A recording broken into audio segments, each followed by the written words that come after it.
Magpapasko raw noon kung kailan napakaraming gastusin na timingan pang nagkasakit ang bunsong anak ni Mara.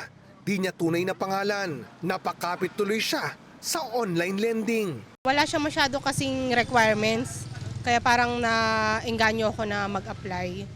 Tapos sabi naman nila hindi ka haharasin, ganon. Pero ang pangako, mabilis na napako.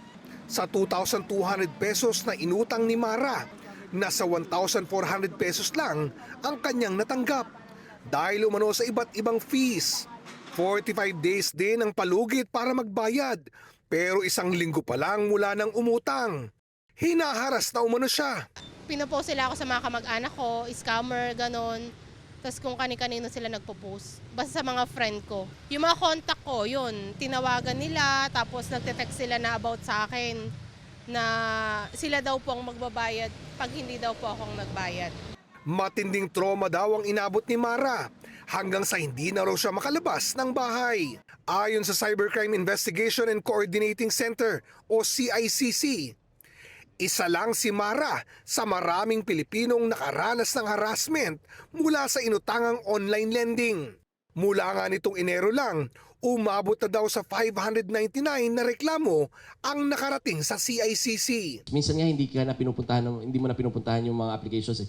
Hindi mo balak mangutang, magpa-pop up sa mga social media pages mo, sa mga sponsored sites. Tapos pag clinic mo na siya, nag-click ka ng amount, nangutang ka na pala. Hindi na sila nanghihingi ng mga credit card mo. Parang pag clinic mo, it authorizes you to share your Facebook details. Nakikipag-ugnayan na ang CICC sa iba't ibang ahensya ng gobyerno tulad ng NBI at PNP para mapanagot ang mga nasa likod nito.